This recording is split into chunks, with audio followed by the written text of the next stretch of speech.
So, Martha, it's a pleasure to meet you here in Madrid. Oh, it's my pleasure to be with you, Nadine. So, you are you have a long career, but you're still active, which I think is really impressive. I think if you're all your age and still active, it's really, it's beautiful. We have the pleasure to welcome you in Munich in May, as you will speak at our conference, Architecture Matters. And this conference, it takes place once a year in May, and it's dedicated to the future of cities. But what is, I say, at least from a German perspective, special for the conference, is that we discuss the future of cities with architects, real estate developers, city administration, and politics. So it's really, the idea is really to step out of the architecture bubble. This year, the title of the conference is Second City, the New and the Old. So we focus on the fundamental changes which are taking place in building right now, but with a particular focus on the existing building stock.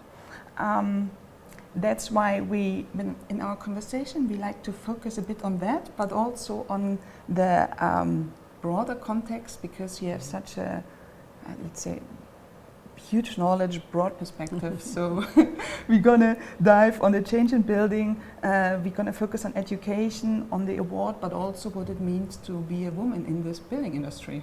Absolutely, sounds great. So let's start. Okay. I think nowadays sustainability really has become common sense, especially, so many things have to change, especially in building, but I think the question now is how do we really implement it? In an interview, you mentioned, referring to the start of your career, and I think it's a really nice quote, I saw that architecture approached many issues holistically and with creativity, looking for new or perhaps unexpected ways of tackling challenges. But this was years ago. When we look at our cities nowadays, architects only build a small percentage, while developers, financiers, etc., they have a great influence. And it seems like, or the question is, will there be star architects again? Or how has the role of architects changed over the years? And how would you describe the role of architects today, especially in this transformation process?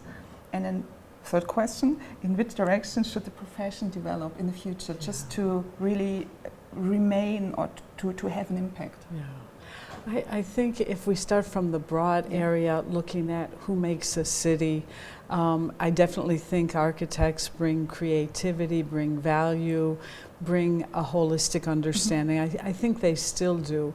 The problem today with architects or architecture in our cities is that they're not the only people who make the city.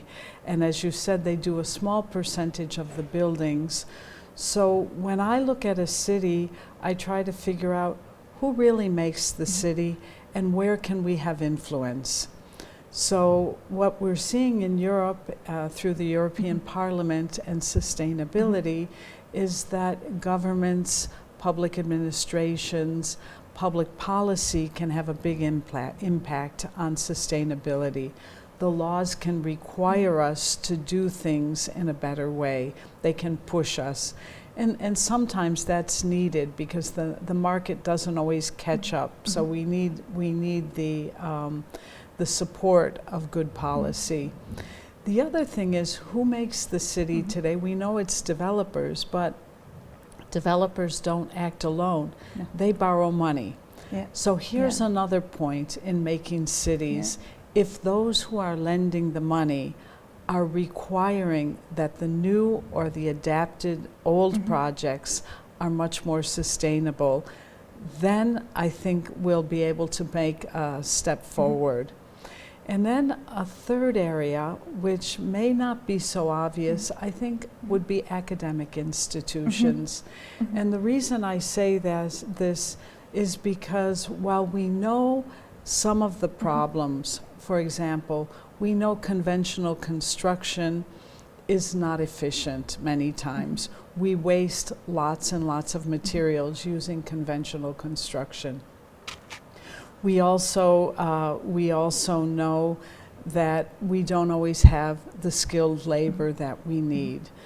So I think we know some of the problems, We know how to reduce the carbon footprint in some ways, but we don't have all the answers. So therefore, research and sharing new knowledge that academic institutions can do, working closely with industry and government, would be another way that we can improve on sustainability.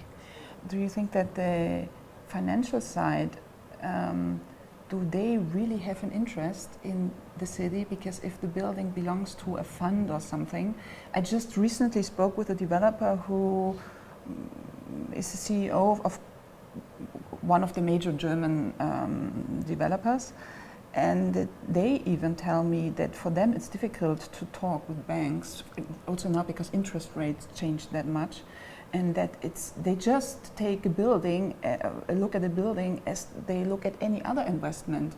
And this, I mean, with our conference, we reach out to architects, developers, administration, but the financial side we didn't really grasp yet. They also kind of think differently, I think. I think so. I think that's where maybe architects or people who think more holistically can make the connections. For example, pension funds, and that's your money and my money. Yeah. Pension funds don't have to make such a big profit. They want low risk, long-term investment. And if those of us who are putting our money into that fund demand that they spend it responsibly, they loan it responsibly, then I think we can have an impact. I think it has to come back to the consumer as well, who realizes that we can vote with our money and with our feet. If we don't like the way someone is doing something, we don't have to deal with them. The other thing is, maybe it's a little bit of a naive position, but if you have a developer who is a really good developer, does quality buildings, provides a mix of uses, understands the importance of integration within the city, the context, that developer will in the long run make more money, because people will appreciate the buildings, people will care for them, people will use them, and people will want to live in that part of the city that has that quality. So I think I think if we can maintain this vision and not see housing as a unit, not see a building as a product, not see public space as just the purview of the government, then I think we can start to make some changes. How should architecture education change? Which subject areas should be given more consideration at architecture faculties? Or are there subject areas that are given too little consideration from your point of view? This question about education goes hand in hand with where is architecture going in the future. What I can tell you is, in my opinion, the era of the starchitect is over. But do architects already know about that?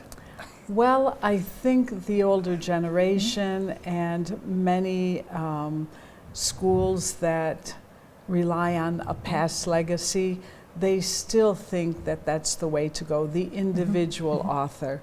I think if you look at much more innovative institutions that are in contact with their communities, I like to say institutions that are good neighbors, they realize that that era is over. The only way to move forward is looking at what is the role of technology going to be. I have no idea, except it's scary to me to think that people will design using software. I don't think that's the place. I do think there are many rote tasks, repetitive tasks that architects do that technology can help with. And I also think with gathering information from the climate, about policies, about the surroundings, I think that we can use technology and AI to gather that information. I still think physical environments are so important in the health and well-being of people that we will need a profession that imagines a new future, and that will be architecture. I hope it will be more collaborative. I hope it will be more diverse in terms of men, women, old, young, more diversity in terms of the structure of practice. And I hope that in that sense, it will be appreciated more by society. Otherwise, it will become irrelevant and it will be undertaken by a machine, a developer, some amateur, and I think we'll be losing an important part of our cities and our culture. But even more than that is, what is the thought process or the design process? Because the process can lead to a design, but it can lead to a new idea about sustainability. It can lead to new policy. It can lead to new forms of engaging the public. So this idea of gathering information, synthesizing it, asking questions to figure out what are the different paths that we can take, and then simulating that future, criticizing it, refining it, criticizing it again. That process, that very rigorous process, is what I think schools should never abandon. And then when you ask about, well, how can architects do all of this and do more and understand economics and understand policy, I think that's where getting away from the starchitect to learning how to collaborate with other professions on equal footing, that's where I think the change in structure will happen. Architects need to be translators, or they need to understand, but they have to understand the questions. They don't need to have all the answers. I see students nowadays, and it's quite an interesting mixture, because on one hand, they're very concerned about their future, the environment, the planet. They're students, at least here at IE University, from all over the world. They appreciate each other. But on the other hand, they also use technology in a way that's quite superficial and looking for the cut and paste, looking for the quick answer on Wikipedia. And that's sort of the antithesis of what I think learning is, which is being curious and looking and trying to find an answer which leads you down the path to look to something else. Learning, like architecture, is slow. And in a world that wants to go faster and faster, there's a conflict there. There's funny examples. It's, you have a park, yet it's closed in the evening. Well, that's maybe for security, but who can go to a park in the evening? Young people, so they can't go there. Or you have an open space and no benches, because they're worried that maybe homeless people would sleep on the bench. So those are very small things, and it can be carried into very big policies about location of housing, of schools, where we put public transport, how we build our roads. Is it for the worker who goes from home to work, or is it for the family member, usually a woman, who has to take the child to school, visit the grandma, etc., etc. So, yeah, I think we need to discover those hidden messages that our environment gives, and architects can certainly do that better than anyone. Right now, you are involved in the Obel Award, and it's also, it a bit touches what you already mentioned before, because the Obel Award this year, Zeratech, so a green tech startup, was awarded with the award, right. Who researched on carbon-free concrete, or the reduction of carbon in concrete. So what is the mission of the Obel Award? To whom is the award addressed? And what distinguishes this award from others? Yeah. Why are you involved in this? What kind of catches your curiosity? It's something because, as you say, after COVID, I think all of us started to think about changes in our careers. And I was looking around, and I had known a little bit about the Obel Award. And I saw it is for a project. So it's for a project or an initiative in the built environment that is meant to inspire, be an example, be an idea or concepts that can be extended beyond the place that the initiative or the project is built, and somehow transform people and the planet. So it's a very forward-looking idea. The other thing that's interesting is the jury defines a theme each year. So there are prizes that are very narrow, for example, a prize for wood buildings or ceramic or something like that.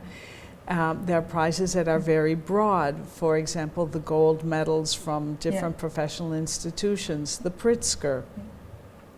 And with the very broad prizes, you don't really know what they're looking for until they grant the award and you read the citation.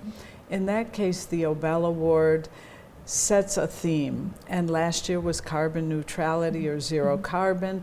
This year the theme is adaptation. They're very broad themes, but the jury feels that they are extremely important, and they're issues that architects may be looking at, or people involved in the built environment, and they want it to be extended beyond one project. So I love working with them because it's very much forward-looking, and they've asked me to develop a teaching fellowship. That's nice. Because the idea of the Nobel Award, a prize is great, and the coverage in media is wonderful. The inspirational or influence factor is great. But it's also a foundation that believes conversation, debate, and learning are fundamental. We have to mention the Pritzker also, because it's been a big part in your life. Absolutely, a wonderful part. And but you changed the prize quite a lot, and referring to, at least from an outside perspective, it looks like that. And you already said previously the idea of the star architect is that.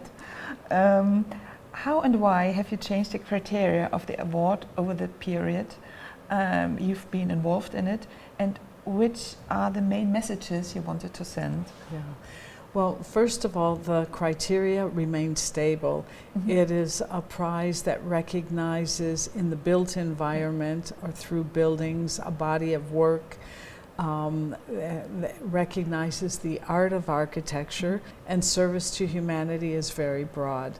So the jury, I think, they're the ones who define exactly who gets the prize.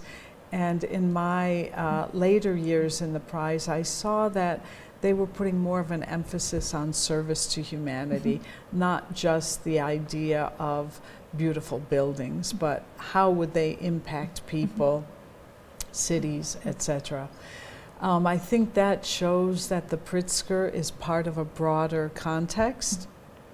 I also think the jury is more diverse. There are more women on the jury. There are different ages, different professions, and that makes the conversation much richer, much deeper in some ways and broader in many ways. You have an impressive career, but I suppose that it's often been a lonely path during these years as a woman in a male-dominated industry. So what were your biggest challenges? What were your role models who inspired you? But also in an interview you once mentioned that it's important, not especially for women, not to be afraid to venture outside one's comfort zone. Okay. And I just, because I think interviewing you, it's just something which is important to talk about, because although this whole feminism, it's very, like on LinkedIn, you think at least every, like 90% are feminists, but in real life, I think, I sometimes feel like women, they have to be smart, they have to work, they have to have children, they have to be nice, they have to look good, but for them the day also only has 24 hours, so it seems like it's just too much, and there are in reality not that many role models, and so your experience is really enlightening for us. No, I think I would say, if I had to say the most difficult part of my career, I think when I was growing up or developing my career, I I had to choose in a way between family or profession. And I chose profession for different reasons, or didn't choose it. It was that's the path that I took. So it can be lonely at some times because I don't have a standard family. I don't have children. On the other hand, I'm enormously grateful to Spain and to the opportunity to live here, because the concept of family is very broad. It's very much an extended family. And I would say that I have to also thank technology, because I feel very connected to people throughout the world. And so I don't feel alone. I feel very much connected, very much a part of a community. If I look to the future, I would hope that women and men would have freedom of choice. I would say that's something that maybe opportunity or freedom of choice was lacking in my career. And I think women of my generation, and maybe even younger, they don't have a straight path. You sort of have to veer around trying to find opportunities. It's not so obvious. So those would be the things that I think were important in my career. I also think that in terms of relationships, we have to break down the stereotypes of what men are and what women are. Being a strong and powerful woman, being opinionated, being a leader is not something that's always appreciated by men. And by the same token, going outside one's comfort zone, I think lots of times as women, we try to excel and do things to a level of perfection. Yes. And I think it's all right to, at any age, go outside a comfort zone, say, I don't really know, I'm going to try, and learn from mistakes. And I think that is something that I would recommend to young people. I've heard so many people say, oh, we're having a panel discussion, or I can't find any women, or we can't find women professors, or I can't. This is nonsense. This is absolute. There are so many talented women in our field, and maybe it's because they're not known, they're less visible. Maybe it's because of this idea that they want to be perfectionists, or they need to be a perfectionist, that sometimes they don't pick up the challenge immediately. But I think we as women, we have a big responsibility to support other women. And I also think we have a responsibility to educate our male counterparts, so that they realize it's going to be more beneficial for everyone, a more open society. Completely agree that we have to expand the idea of what's a family, and the stereotypes of what a woman has to do, what a man has to do, that children are not always the thing that make each woman happy. That it's a very diverse, like ideas of life are very diverse, and that it's not a checklist where you have to Absolutely. fulfill everything just to, I don't know, please someone, but not, at least you don't become happy. Yeah. So, and I also think the structure of the architecture profession, the standard structure, long hours, doing competitions for free until late hours in the night or early morning, trying to get everything done and send in. The idea of the era of the starchitect, where there was one voice that would control the office and everyone in it. Those concepts, they have to be changed, and we have to realize that a project is better when you have more voices, when you have more knowledge. That's not to say it has to be a collaborative process where we vote, and that may lead to something which is mediocre. But I think the preliminary phases of a project benefit from different points of view and different voices. And I think the structure of offices, having a diverse office, having one where people have a rich personal life, where they can walk to the park, they can go to a movie, they can see friends, can only benefit the practice itself and the buildings that they make. So stay curious.